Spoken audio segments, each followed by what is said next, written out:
So today we are celebrating Father's Day, आज हम fathers day को मना रहे हैं and I wanted to talk about a perfect father.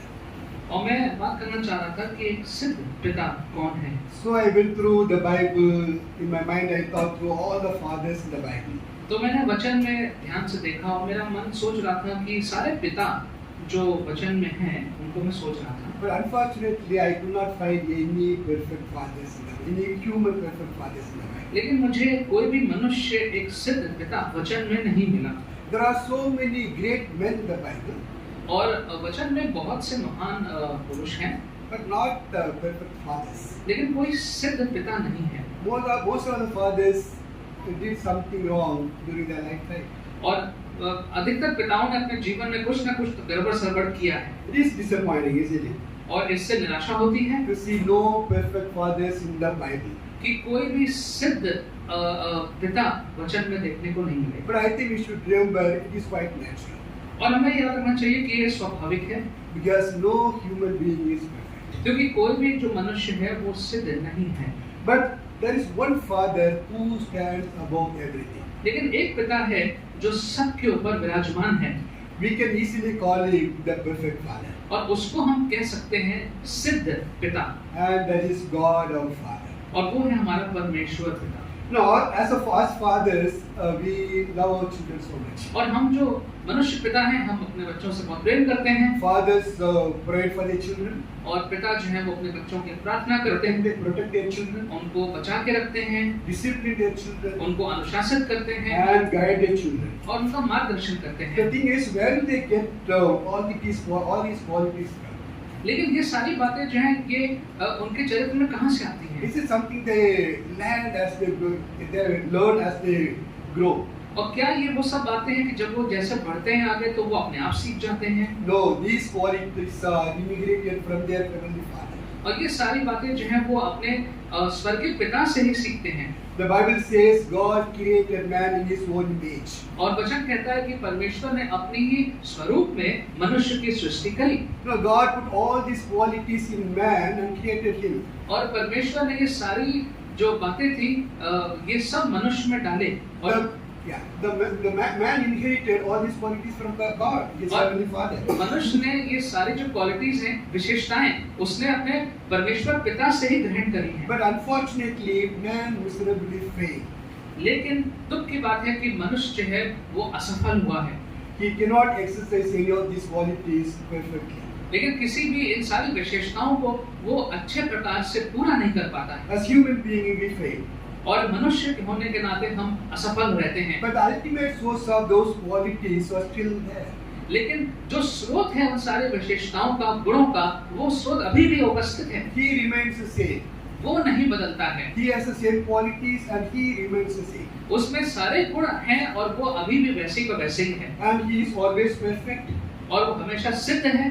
And he is the created God whom we want to call as our Father. और ये हमारा सृष्टि करने वाला परमेश्वर है जिसको हम पिता करके संबोधित करते So हैं। today I am going to talk about God being as our Father. तो आज मैं बात करूंगा परमेश्वर जो हमारे पिता के रूप में हैं। But can we call God as our Father? लेकिन क्या हम पिता को, परमेश्वर को अपना पिता कह के पुकार सकते हैं? The Bible says yes. वचन कहता है हाँ।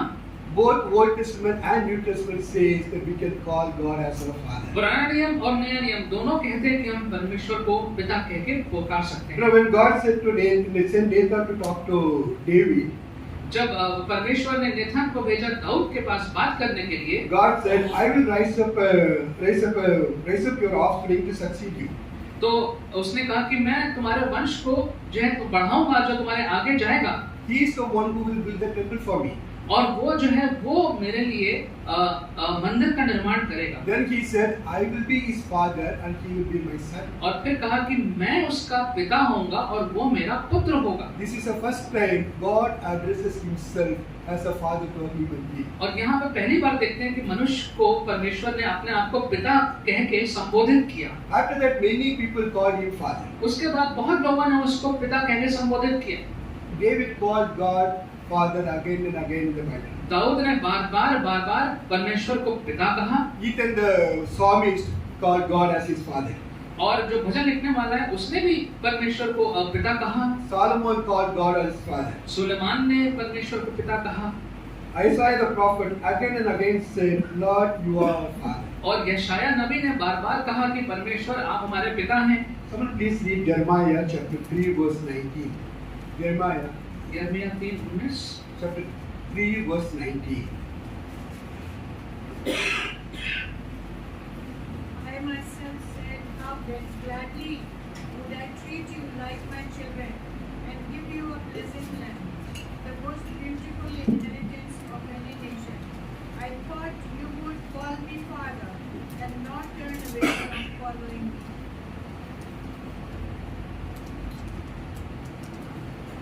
That's moving to Magi. I myself said, how gladly would I keep you as sons. मैंने सोचा था मैं कैसे तुझे लड़कों में गिनकर वो मनभावना देश दूं जो सब जातियों के देशों का शिरोमणि है, और मैंने सोचा कि मुझे पिता कहेगा और मुझसे फिर ना हटेगा। No, he says, I thought you would call me Father. और कहा कि मैंने सोचा कि तुम मुझे पिता कहोगे। I thought you would call me Father, not turn away from me. मैंने सोचा कि तुम मुझे पिता कहोगे और मुझसे मन नहीं फिराओगे। So in this verse we could see the longing of God for Heavenly Father. ये हम देख रहे हैं कैसा यहाँ पे जो पिता का हृदय है उसको हम देख सकते हैं। He wanted the Israelites to call him as their father. वो चाहता था कि इजराइल के लोग उसको पिता कहें। He says, I am Israelites' father. उसने कहा कि मैं इजराइलियों का पिता हूँ। In the New Testament, Jesus asked us to call God as his father. और नए नियम में प्रभु यीशु मसीह ने हमसे कहा कि हम पिता को परमेश्वर को पिता के रूप में माने। Our Father who art in heaven. कि हे हमारे पिता जो स्वर्ग में है। And he said, close your door and pray to your Father. और उसने कहा कि दरवाजे को बंद करके अपने पिता से प्रार्थना करो। Then your Father sees what is done in secret and will honor you. और फिर तुम्हारा पिता देखेगा कि तुमने एकांत में क्या किया है और तुमको वो उसका इनाम देगा। When you fast, let it be known only to the Father, only to your Father. और जब तुम जब उपवास रखो तो सिर्फ तुम्हारे पिता को ही मालूम होगा कि तुमने उपवास रखा है। Your Father will see what is done in secret and will reward you. और तुमने एकांत में जो किया है जो उसको तुम्हारा पिता देखेगा। Do not be worrying what shall we eat, what shall we drink, and what shall we wear. Your heavenly Father knows that we need all. और तुम इस बात की चिंता न करो कि क्या खाएंगे, क्या पहनेंगे, क्या पिएंगे, क्योंकि तुम्हारा स्वर्गीय पिता जानता है तुम्हारी सारी आवश्यकताओं को। So the Bible clearly says we can call God as our Father. तो वचन स्पष्ट रूप से बताता है कि हम परमेश्वर को पिता कह के संबोधित कर सकते हैं। And not only we can call, God treats us as his sons and daughters. और ना ही हम उसको अपने तरफ से बोल सकते हैं, लेकिन परमेश्वर स्वयं हमें अपने पुत्र और पुत्री की तरह हमसे व्यवहार करता है। So what are the things God does as our Father? तो एक पिता होने के नाते परमेश्वर हमारे प्रति क्या-क्या करते हैं? There are 4 things. 4 बातें हैं। Number 1, our heavenly Father knows us. पहली बात तो ये कि हमारा स्वर्गीय पिता हमें जानते हैं। When we say our heavenly Father knows us, that means 2 things. और जब हम ये कहते हैं कि हमारे परमेश्वर पिता हमें जानते हैं, इसका 2 मतलब हैं। He knows us, he knows me inside and out. पहली बात तो ये कि वो मेरे अंदर बाहर हर प्रकार से जानते हैं। And he knows our needs. Needs. और वो हमारी आवश्यकताओं को भी जानते हैं। Those are 2 different things. ये 2 अलग बातें हैं। He knows me, he knows about me, he knows everything about me. वो मेरे बारे में सब कुछ जानते हैं। Nothing is hidden before him. My life is an open book before God. और मेरे जीवन एक खुली किताब की तरह है, उनसे कुछ भी छिपा नहीं है। Someone please turn to Psalm 139. Read verses 1 to 4. Psalm 139, verses 1 to 4. O Lord, you have searched me and know me. You know when I sit and when I rise. You perceive my thoughts from afar. You discern my going out and my lying down. You are familiar with all my ways. Before a word is on my tongue, you know it completely, Lord. हे यहोवा, तुमने मुझे जांच कर जान लिया है। तू मेरा उठना बैठना जानता है और मेरे विचारों को दूर से समझ लेता है। मेरे चलने और लेटने की तू भली भांति छानबीन करता है और मेरी पूरी चाल चलन का भेद जानता है। हे यहोवा, मेरे मुंह में से कोई ऐसी बात नहीं जिसे तू पूरी रीति से ना है। You search me and know me.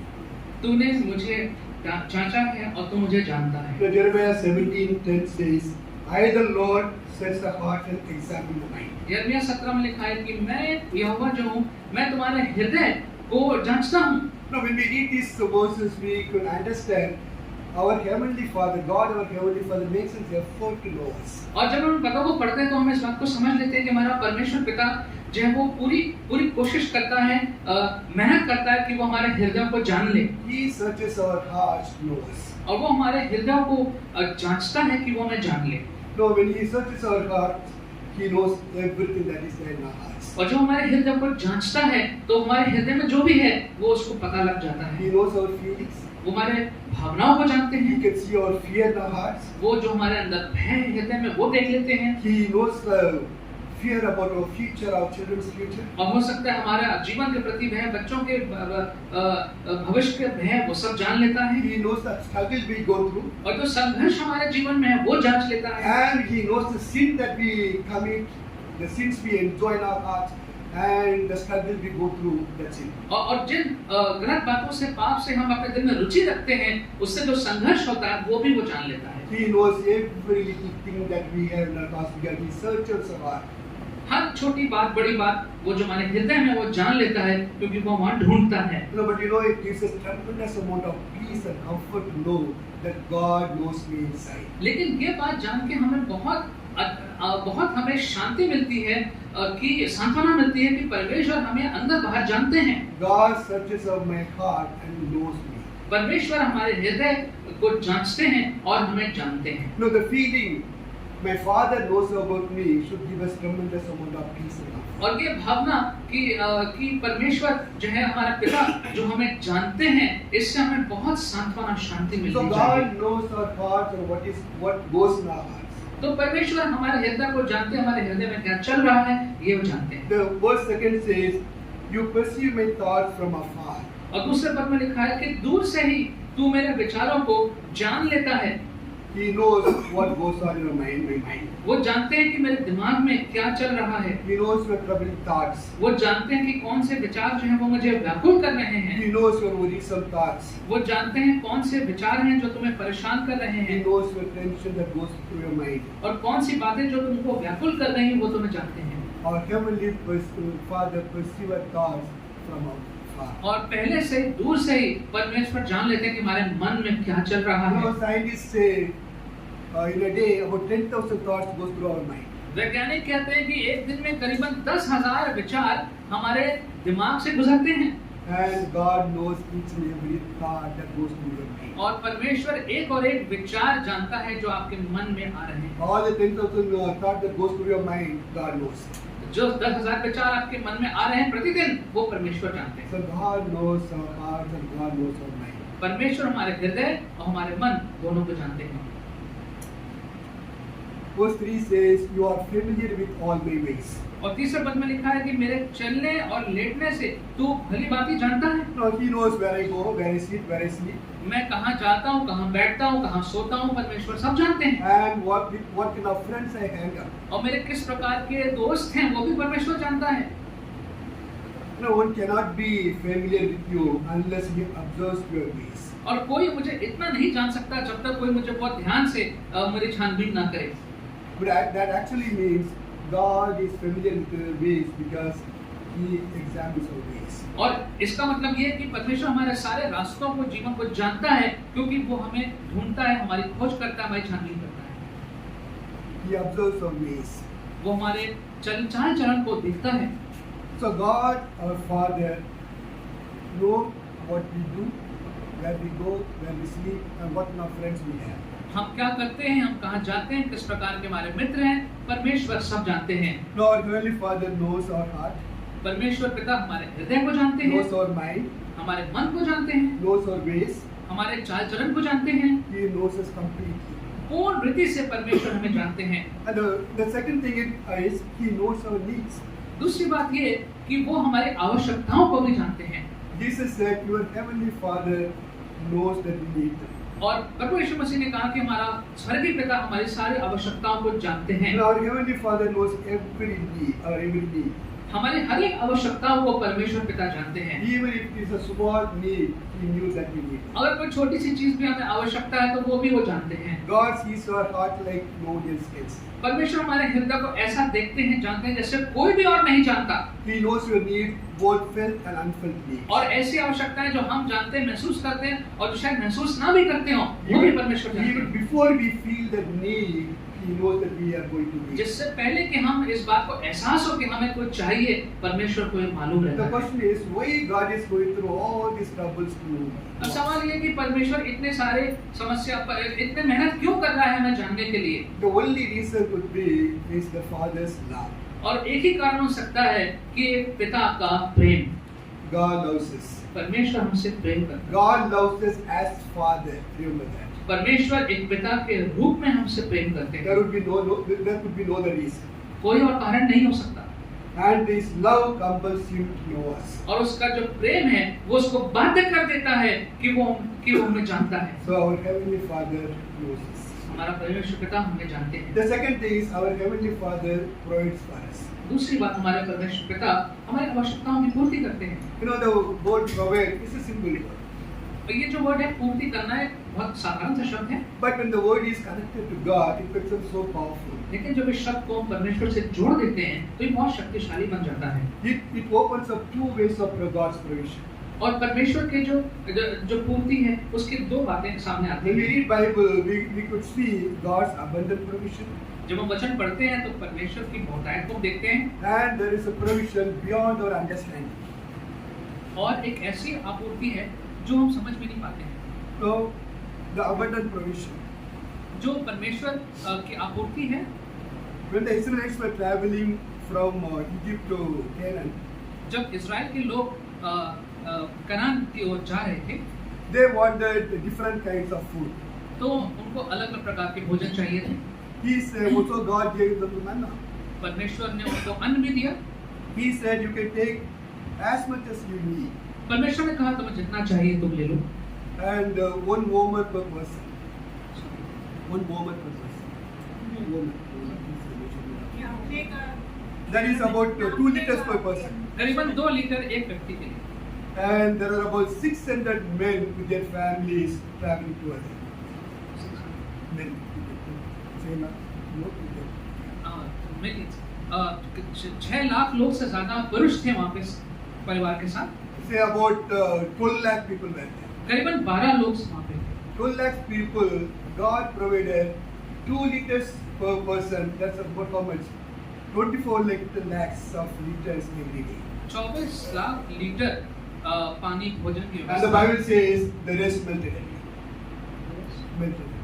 और बाकी वचन लिखा कि बाकी जो है वो बह जाता। He provided that not for a single day or two. एक या 2 दिन के लिए नहीं, He gave them 40 years. 40 वर्षों तक इसका 40 आयोजन किया। years He gave them every day without fail. That is God's abundant provision. और परमेश्वर की बहुतायत यही है कि 40 वर्षों तक प्रतिदिन इतना इंतजाम उनके लिए किया। It is beyond our understanding. और ये बात हमारी समझ से परे है। Now there are so many verses in the Bible that talks about God's abundant provision. और इतने पद हैं वचन में जो बताते हैं परमेश्वर की बहुतायत के बारे में। Jesus fed 5,000 people with 5 loaves of bread and 2 fishes. परमेश्वर ने 5000 की भीड़ को भोजन कराया। Our heavenly fathers can provide abundantly. हमारा परमेश्वर पिता जो है वो बहुतायत से हमारी आवश्यकताओं की पूर्ति कर सकते हैं। Secondly, God's provision is beyond our understanding. दूसरी बात, परमेश्वर का जो इंतजाम है वो हमारी समझ से परे है। Sometimes we do not understand where it comes from, but it comes. कभी हमें समझ में नहीं आता कि इतना इंतजाम कैसे कहां से आ गया, लेकिन आ जाता है। You know, our heavenly Father is a God who calls things that are not as though they were. He calls things that are not as though they were. और हमारा परमेश्वर पिता है जो बातें नहीं भी होती थी उसको भी वो हमारे जीवन में सच कर देता है। That's what Romans chapter 4 verse 17 says. Romeo 4:17 में ऐसा लिखा है। We don't read it. In 2 King chapter 3 there is a story. और दूसरा राजा 3रा अध्याय में कहानी है। And you can go home and read completely about it. उसको जाके घर पे पढ़ सकते हैं। The king of Israel, king of Judah and king of Edom joined together went to fight with king of Moab. और ईरान, इजराइल और यहूदा के जो राजा थे वो साथ आ गए लड़ाई करने के लिए। They went through the desert of Moab. Moab के रेगिस्तान से गुजर रहे थे। After 7 days of roundabout march, they found there was no water for the army. और 7 दिन के वहाँ चलने के बाद पता चला कि वहाँ पे तो पानी नहीं है सेना के लिए, Neither for the men nor for animals. ना जानवरों के लिए ना मनुष्य के लिए। So they called Prophet Elisha. तो अलीशा को उन्होंने नबी को संबोधित किया They called him to inquire the Lord. और कहा कि परमेश्वर से पूछें They said, let's see what the Lord will say. कि देखें परमेश्वर क्या कहते Now हैं। someone please read 2 King chapter 3 verse 16. 2 King chapter 3 verse 16. And he said, Thus says the Lord, I will make this dry stream bed full of pools. और उसने कहा इस नाले में तुम उतना करो कि इसमें गड्ढे ही गड्ढे हो जाएं। This is what the Lord says. Make the valley full of ditches. और परमेश्वर ने कहा कि यहाँ पे गड्ढे खोद दो। You will see neither wind nor the rain, but the valley will be full of water. वहाँ पर ना तुम्हें बारिश दिखेगी ना वायु दिखेगी, लेकिन वहाँ पे पानी भर जाएगा। No, you will neither see rain nor wind, but there will be water. ना वायु दिखेगी ना पानी ना बारिश दिखेगी, लेकिन वहाँ पानी आ There जाएगा। will be no sign of water, but water will be there. पानी का कोई चिन्ह नहीं होगा, लेकिन पानी आ जाएगा। That is beyond our understanding. ये हमारी समझ से परे है। But the next day, they saw water flowing from the direction of Moab. और मोआब की दिशा से अगले दिन को पानी बहता हुआ दिखा। No, it is easy for God to give in any circumstance. परमेश्वर के लिए आसान है, किसी भी परिस्थिति में वो दे सकते हैं। We do not know how it comes, but God can bring it. हमें नहीं मालूम कैसे आता है, लेकिन वो लाते हैं। The Israelites were traveling through the desert. और जब इजराइल के लोग उस रेगिस्तान से गुजर रहे थे, There was no water. पानी नहीं था, People were grumbling. लोग बड़बड़ा रहे थे, They turned against Moses. मूसा के विरोध में हो गए थे। And Moses went and fell down before God. और मूसा जाके परमेश्वर के सामने गिर गया God said, go and strike the rock. और परमेश्वर ने कहा जाओ उस चट्टान पे जाके अपनी छड़ी मारो। And he struck the rock and water came out of it. और उसने छड़ी मारी और उसमें से पानी निकलने लगा। Water came out like a river. That's what Psalmist says. और भजन लिखने वाला कहता है कि जैसे एक नदी का स्रोत से पानी निकलता है, ऐसा पानी निकलने लगा। No, he is our heavenly Father who can call things that are not as though they were. और हमारा परमेश्वर पिता ऐसा पिता है, तो ऐसी चीजों को उत्पन्न कर सकता है जो हमारे सोच में कभी हो नहीं सकती थी। There was no river in the desert, but he can make river in the desert. और जहाँ पे रेगिस्तान में नदी नहीं हो सकती थी, वहाँ उसने नदी उत्पन्न करी। That's beyond our understanding. ये हमारी समझ के परे है। Now take the story of Jonah. जोना की कहानी हम जानते हैं। We all know the story of Jonah, so I am not going to start from the beginning. वो कहानी हमको मालूम है, इसलिए मैं आरंभ से उसको नहीं बताऊंगा। We will start from when he was thrown into the sea. और जिस बिंदु पे उसको समुद्र में फेंक दिया गया था, He was thrown into the water. पानी में फेंक दिया गया था He was going deep and deep and deep into the ocean. और गहराई में वो समुद्र में जा रहा था There was no oxygen and he was not able to breathe. और वहाँ पे श्वास नहीं ले पा रहा था वो। Jonah says, when my life was being away, I remembered the Lord and I called him. और उसने जोना ने कहा कि जब मेरे जीवन जो था मुझसे जा रहा था, तब मैंने यहोवा को याद किया। The moment he called, God sent a great fish to swallow him. और जब उसने पुकारा तो बड़ी मछली परमेश्वर ने उसके पास भेज दी। In 1881, 1881 में there was a whaling ship in the vicinity of Falkland Island.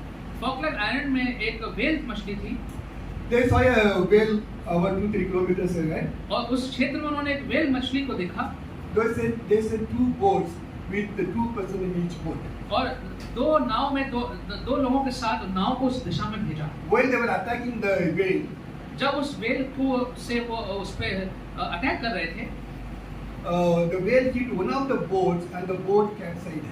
और उस व्हेल ने मछली ने एक नाव को टक्कर मारी और वो पलट गई और वो डूबने लगी। So one person disappeared, another person died.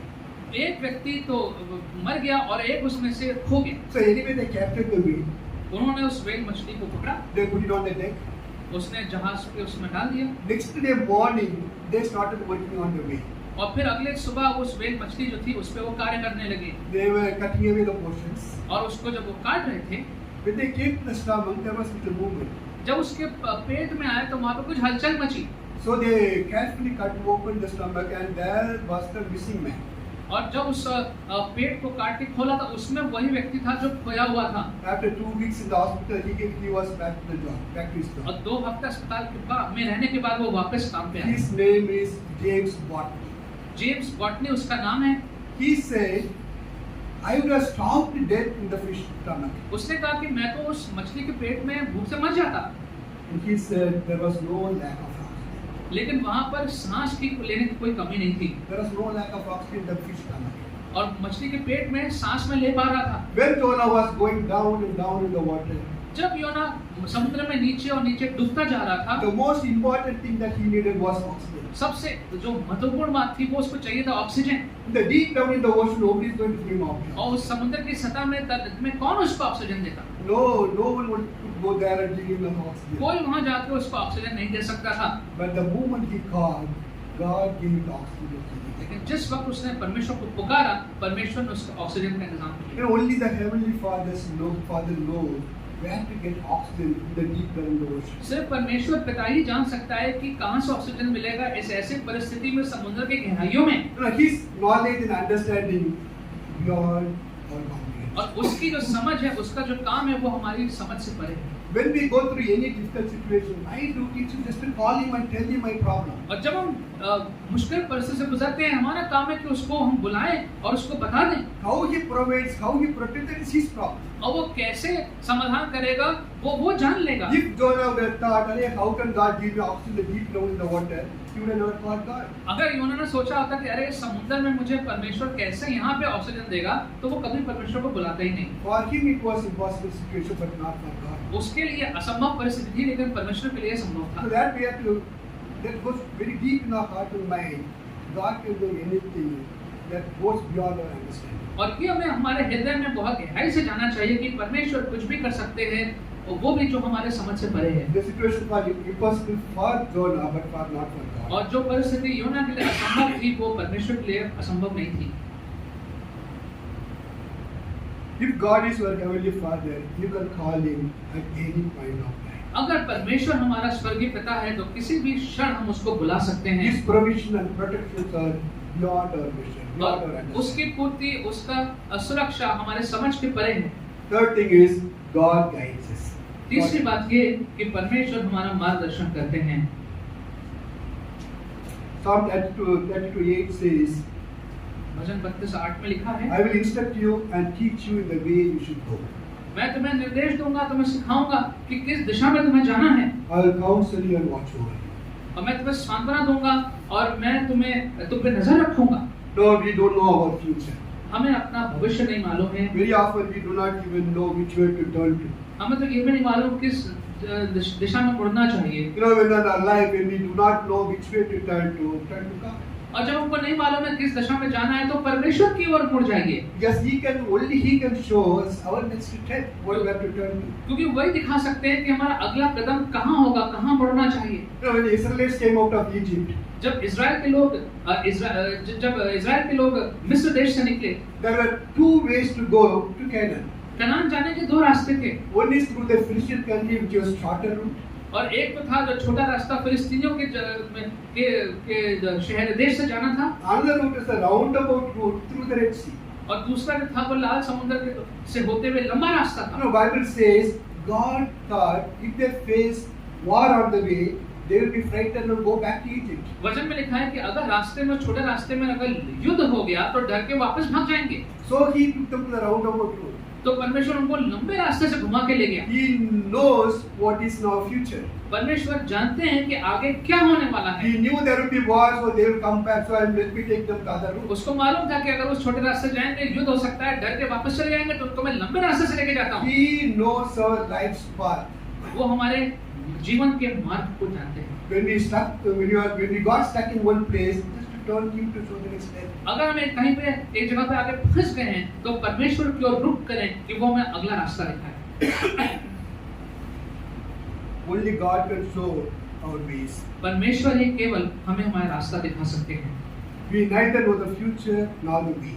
ना हमें रास्ता मालूम है, ना हमें भविष्य मालूम है। So we need our Heavenly Father to guide us always, and He is always ready to guide us. और इसलिए हमें स्वर्गीय पिता की आवश्यकता है कि वो हमारा मार्गदर्शन करे। वो हमेशा तत्पर रहते हैं हमारे मदद करने के लिए। Sometimes the ways may be unfamiliar to us. हो सकता है कभी-कभी वो रास्ता जो है वो परिचित ना हो। You know, in Isaiah 42:16, God says, "Along the unfamiliar path I will lead you." यशायाह 42 में लिखा हुआ है कि जो अब अनजान रास्ते हैं, उन अनजान रास्तों पे मैं तुम्हें लेके जाऊंगा। Sometimes we do not understand the way that God takes us through. कभी-कभी हमें समझ में नहीं आता है वो रास्ता जिससे परमेश्वर लेके जा रहे हैं। We must be wondering why God is taking me through this और हम path. सोच रहे हैं कि परमेश्वर इस रास्ते से, इस परिस्थिति से क्यों लेके जा रहे हैं। One of the things that we need to understand is that the path is unfamiliar to us, not to God. हमें एक बात को समझना है कि वो जो रास्ता है हमारे लिए अनजान है, परमेश्वर के लिए अनजान नहीं है। For him it is not unfamiliar.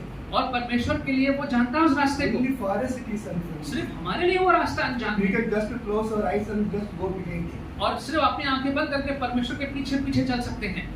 Because our Heavenly Father loves us and takes us through the right path. क्योंकि परमेश्वर पिता हमसे प्रेम करता है और सही रास्ते से ही हमें लेके जाएंगे। We do not know the next step, हमें अगला कदम नहीं मालूम है, but our Heavenly Father is there to guide us in the next step. लेकिन हमारा परमेश्वर पिता है जो हमें मार्गदर्शन करेगा अगले कदम के So लिए। He always guides us. Our Heavenly Father, He guides us not. तो हमारा स्वर्गीय पिता होने के नाते वो हमेशा हमारा मार्गदर्शन करते The हैं। fourth thing He does is the most important thing is that He disciplines us. और जो चौथी बात जो हमारे लिए करते हैं, जो बहुत आवश्यक बात है कि वो हमें अनुशासित भी करते हैं। Please read the scripture portion that we read today. आज जो पढ़ा गया वो निकाल लीजिए पद Hebrews chapter 12 verses 5 to 11. 12 और No, God knows us and He makes an effort to know us. परमेश्वर हमें जानते हैं और वो उनकी हमेशा कोशिश रहती है कि हमें और अच्छे से जांचें। He prays for us. वो हमारे आवश्यकताओं की पूर्ति करते हैं, He guides us. हमारा मार्गदर्शन करते हैं। If He does all these things in our life, He has the right to discipline us. और अगर वो सारे काम हमारे जीवन में करते हैं तो हमारे पास अधिकार है उनके पास कि वो हमें अनुशासित भी No, कर we सकते need हैं। to understand God's discipline is real in our lives. हमें इस बात को समझना है कि परमेश्वर का अनुशासन हमारे जीवन में सत्य है। It is there both in the Old Testament and the New ये Testament. पुराने नियम और नए नियम दोनों में देखने को मिलेगा। When Aaron and Miriam turned against Moses, जब अरान और मरियम मूसा के विरोध में हो गए थे God punished Miriam with leprosy. तो कुछ लोग जो था वो मरियम के ऊपर परमेश्वर ने उसको इस बात का दंड दिया। And Moses cried out to God, Lord, please heal her. और मूसा ने रोया कि परमेश्वर इसको चंगा कर दीजिए। God said, if her father spit on her face, would she not be ashamed for 7 days? और उसने कहा कि अगर उसके पिता ने मुंह में ना थूका होता तो क्या 7 दिन तक उसको शर्म ना आती। That's what God says. What God says, I am her father, I have disciplined her. That's वो what He कह रहा says. था कि मैं पिता हूँ और मैंने अनुशासित किया है I am her father, I punished her as a father. और मैंने उसको दंड दिया, एक पिता होने के नाते मैंने दंड दिया।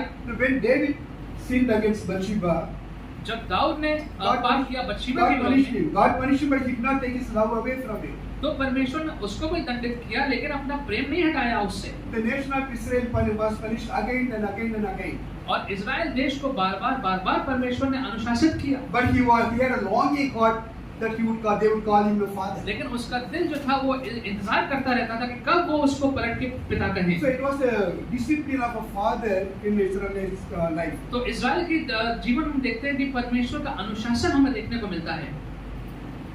So God punished so many people in the Bible. So His discipline is very real in our lives. परमेश्वर हम देखते हैं वचन में कई लोगों को उसने अनुशासित किया है। हमारे जीवन में अनुशासन जो है वो सत्य है। But He disciplines us as a father. लेकिन एक परमेश्वर पिता के रूप में वो हमें अनुशासित करते हैं। He disciplines us because He has adopted us as His children. और क्योंकि उसने हमें गोद ले लिया है अपने पुत्र और पुत्री के नाई, इसलिए वो हमें जो है अनुशासित करते हैं। The portion that we read, verse 6 says, He punishes everybody except as His son.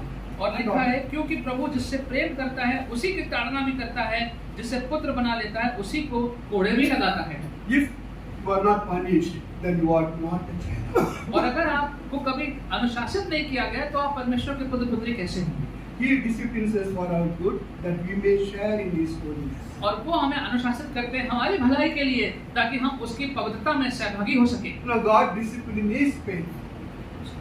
Is painful.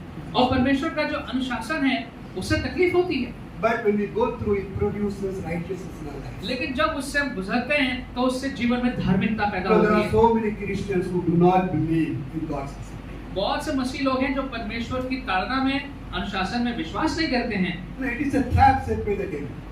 और ये परमेश्वर आपको एक फंसाने की चाल है। He wants us to believe that we are really good, we are nothing, we are not done anything wrong. और शैतान चाहता है कि हम ये सोचें कि हम तो बहुत अच्छे हैं, हमने तो कुछ गलत नहीं किया है।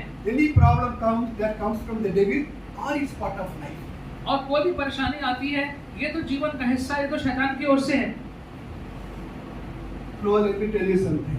मैं कुछ बताना चाहता हूँ, If you are a child of God, अगर आप परमेश्वर की संतान हैं, the devil has no control over you.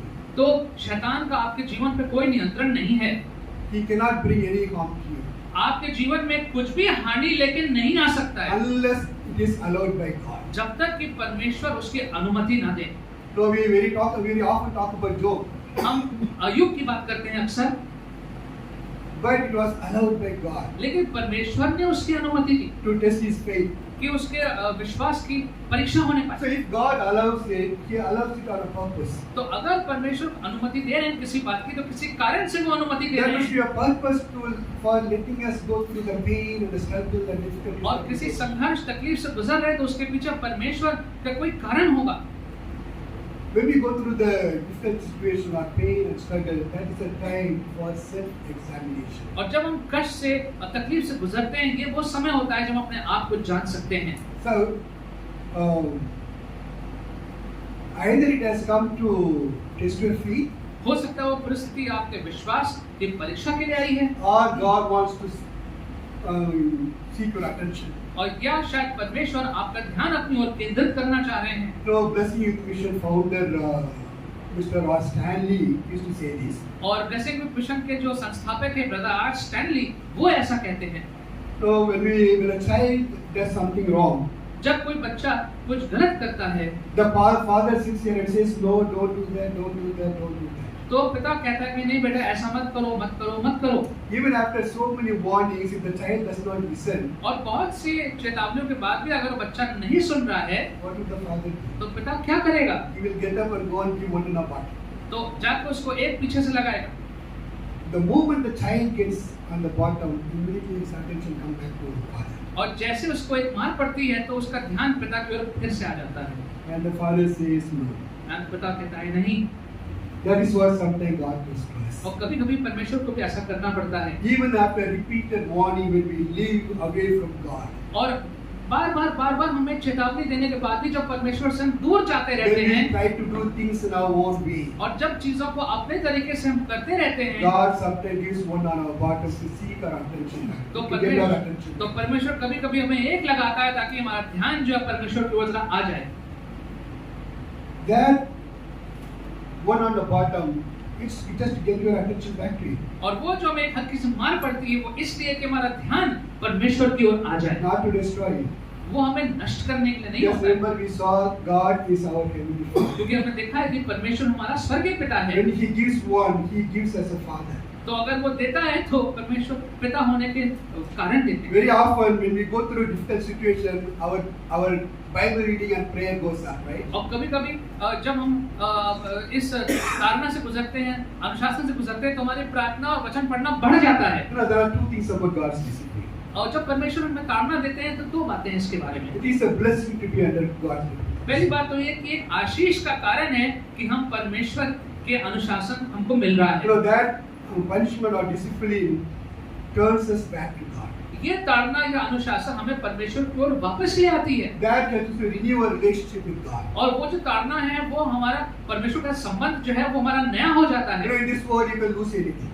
इस संसार में आप कुछ भी खो सकते हैं। You can lose your health and you can lose your wealth. आप अपना धन संपत्ति स्वास्थ्य कुछ भी खो सकते हैं, But there is something you cannot afford to lose. लेकिन कोई एक ऐसी एक बात है जिसको आप नहीं खो सकते, You cannot afford to lose the eternal life. और अपना जो अनंत काल का जीवन है वो हमें नहीं खोना है।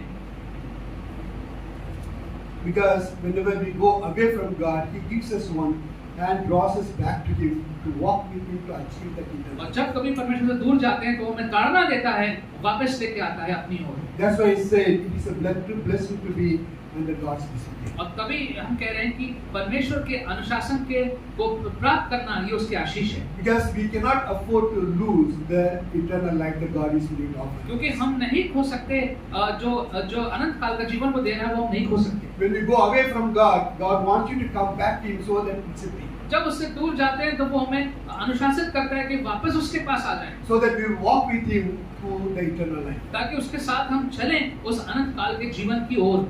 Secondly, not all sufferings are God's discipline. और दूसरी बात ये कि हर प्रकार का जो संघर्ष है, तकलीफ है, वो परमेश्वर की ताड़ना नहीं है।